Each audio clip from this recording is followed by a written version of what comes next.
औज़ुबिल्लाहिमिनश्शैतानिर्रजीम अस्सलाम वालेकुम नाज़रीन मैं ਤੁਹਾਡਾ host Iqbal Zafar MZ TV channel ਤੋਂ ਸਵਾਰਾਂ ਦੇ ਪੁੱਤ ਸਵਾਰ ਦੇ ਨਾਂ ਤੇ ਸਿਲਸਿਲਾ ਮੈਂ ਸ਼ੁਰੂ ਕੀਤਾ ਸੀ ਫਿਰ ਦਰਮਿਆਨ ਗੈਪ ਆ ਗਿਆ ਯਾਨੀ ਜਿਹੜੇ ਸਾਡੇ ਸਵਾਰ ਨੇ ਉਹਨਾਂ ਦੇ ਬੱਚੇ ਜਾਰੀ ਕਰਦੇ ਨੇ ਪਏ ਔਰ ਇਸ ਤੋਂ ਪਹਿਲੇ ਆਸ਼ਰਫ ਗੋਂਦਲ ਦਾ ਇੰਟਰਵਿਊ ਕੀਤਾ ਪਹਿਲਾ ਫਿਲਮ ਦੀ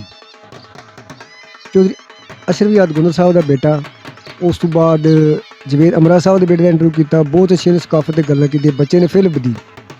ਸਵਾਰ ਹੀ ਬਹੁਤ ਅੱਛਾ ਸੀ ਉਹ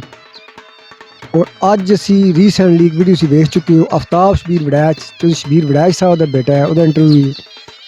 ਅੱਜ ਛੋਟਾ ਬੇਟਾ ਸ਼ਬੀਰ ਵੜੈਚ ਸਾਹਿਬ ਦਾ ਅਬਦੁੱਲਾ ਵੜੈਚ नेज़ाबाद ਤੇ ਵੀ ਇਹ ਆਪਣੀ ਕੋਸ਼ਿਸ਼ ਕਰਦਾ ਪਿਆ ਝਾਕਾ ਖੋਲ੍ਹਦਾ ਪਿਆ ਅਸੀਂ ਇਹਦਾ ਮਾਈਕ ਤੇ ਝਾਕਾ ਖੋਲ੍ਹਣਾ ਅੱਜ ਇਨਸ਼ਾਅੱਲਾ ਤਾਲਾ ਆਉਣ ਵਾਲਾ ਦੌਰ ਜਿਹੜਾ ਉਹ ਇਸ ਤਰ੍ਹਾਂ ਦਾ अस्सलाम वालेकुम वालेकुम अस्सलाम अच्छा अब्दुल्ला बेटा उसे अपने अब्बू ਨੂੰ ਦੌੜਦੇ ਵੇਖਦੇ ਹੋ ਨੇਜ਼ਾਬਾਜ਼ੀ ਕਰਦੇ ਵੇਖਦੇ ਹੋ जी वेखदे कैसी लगदी सोहनी लगदी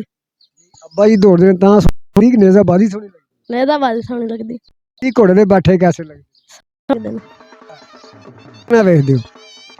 ਆਪੂ ਨੇਜ਼ਾਬਾਜ਼ੀ ਸ਼ੁਰੂ ਕੀਤੀ जी कीती है ਇਹਦਾ ਫੜ ਕੇ ਇਹਨੂੰ ਮਾਰਿਆ जी मारे ਕਿੰਨੀ ਵਾਰੀ दो त्रै बार मारे यार फुल इजाजत नहीं लभी है नहीं वजह पहाड़ जे 10 तक मुड़ बाद दसा दे अपना की है नाल पढ़ना दौड़ना की पढ़ के पहले मुड़ पहाड़ ते बाद दसा दे पढ़ के 10 पढ़ के मुड़े नेज़ाबाजी कर अगे मैं गल की सारा कल हाशिम याद गोंदल साहब भी सुनते होने पे आखिर ते बेहतरीन बच्चे की वीडियो हुण तो बच्चा जवान हो गया माशाअल्लाह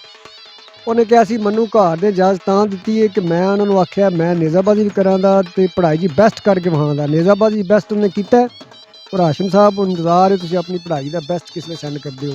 ਬਹੁਤ ਸ਼ੁਕਰੀਆ ਜਜ਼ਾਕ ਅੱਲਾ ਹਾਫਿਜ਼।